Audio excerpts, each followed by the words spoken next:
You're listening to an Airwave Media Podcast. Feel like who art Ed? Try to slice it. Who art is Mr. Wood art Ed me? Good. Either way, it's ambiguous. It works on so many levels. I know. That's off to a great start. Welcome to Who Arted, weekly art history for all ages. I'm your host, Kyle Wood, and today we're looking at Giotto di Bondone. Giotto di Bondone was born around 1267 in a small town kind of near Florence, Italy. While the exact date of his birth is still debated by historians, the world he was born into is well documented. It was a time when art was heavily dominated by the Byzantine style. If you look at paintings from this era, the figures often look very flat, stiff, and they sort of float against golden backgrounds. Now, some people look at this work and feel it looks kind of rough and question whether the artists knew what they were doing, but they weren't meant to look like real people in the real world. They were meant to be spiritual symbols. Giotto, though, was about to change all of that. While we don't have a ton of great primary sources from the 13th century documenting the early life of Giotto, he wasn't really well known at that time. In the 16th century, Giorgio Vasari wrote a massive book containing biographies of numerous artists, including Giotto. According to his account, a young Giotto was working as a shepherd boy. One day, the great Florentine painter Cimabue was walking through the countryside and spotted a boy drawing one of his sheep on a flat rock using a piece of a sharp stone. Cimabue was so blown away by how incredibly lifelike the drawing was, he immediately asked Giotto's father if he could take the boy on as an apprentice. Giotto came to Florence for this apprenticeship, and at that time, Florence was a bustling and wealthy center of trade and culture. It was the perfect training ground for any young artist. Giotto learned the tools of the trade, how to grind pigments for paint, how to prepare the wooden panels, and how to work with gold leaf. He learned the traditional Byzantine techniques, but it didn't take long for Giotto to start developing his own style. He began looking at the world around him, and instead of copying the flat, rigid, almost cartoonish figures of the artists before him, he began painting people who looked like they had real bones and muscles underneath their clothing. He used chiaroscuro, the technique of using light and shadow to create the illusion of three-dimensional forms. When Giotto painted a person, they looked like they had actual weight and volume. And there's a funny little story in Vasari's biography of Giotto saying that while Giotto was still an apprentice, he painted a fly on the nose of a figure that Cimabue was working on. Legend has it the fly was so realistic that when Cimabue returned to the painting, he tried to swat the bug away with his hand multiple times before realizing it was just paint. As Giotto's reputation grew, his commissions did too. One of the most famous early projects associated with him is the fresco cycle in the upper church of the Basilica of St. Francis of Assisi.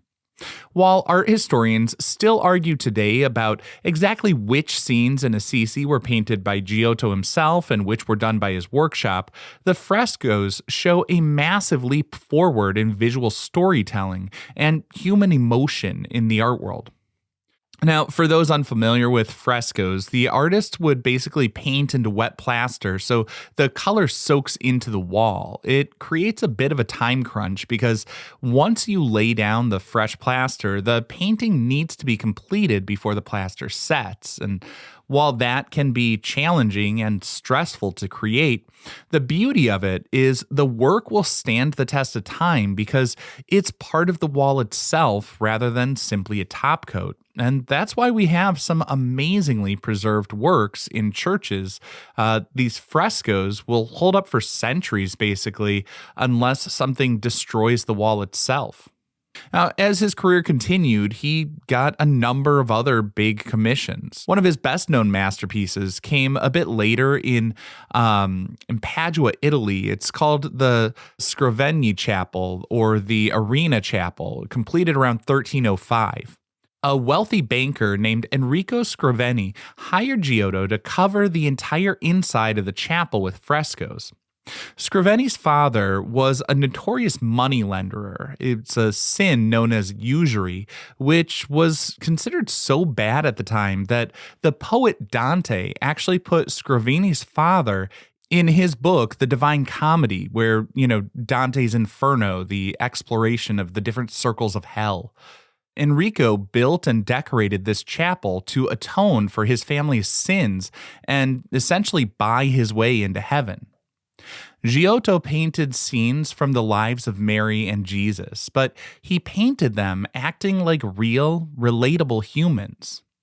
In the scene known as the Lamentation, where the followers of Jesus are mourning him, we see actual tears, twisted faces of grief, and people throwing their arms back in despair.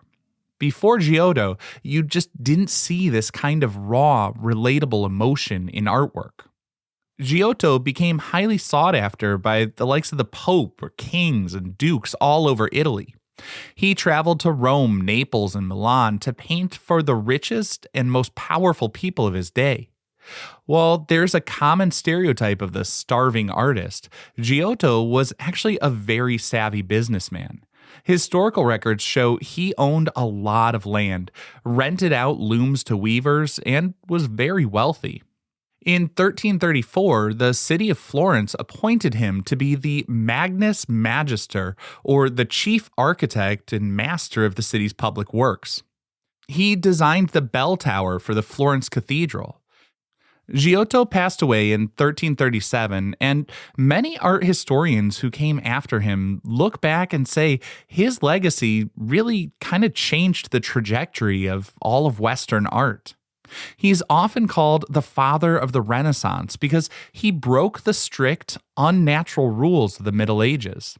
He showed future generations of artists that it was possible to paint the divine and the holy while still looking like actual, real humans. So now I want to take a closer look at probably one of his most famous works, the Ognissanti Madonna, also known as the Madonna Enthroned. Now, this is an altarpiece, and it's pretty big. It's about 10 feet tall, created between 1306 and 1310. It was originally commissioned for the Church of Ognissanti, which would be the Church of All Saints in Florence, Italy. It's tempera paint on gold leaf on a pretty large wooden panel. Now, tempera was a popular choice for painters in Italy at that time. It's made by mixing dry pigments with egg yolk, and egg tempera paint holds up really well over time. The colors stay stable and bright for centuries, and they don't crack the way that oil on canvas might. It's a fast drying paint, which has some pros and cons. I mean, as an artist, I always liked oils because it gives me time to work and blend the colors, but with egg tempera, it does allow you to layer the paints without having to worry about putting another layer on and disrupting the paint underneath.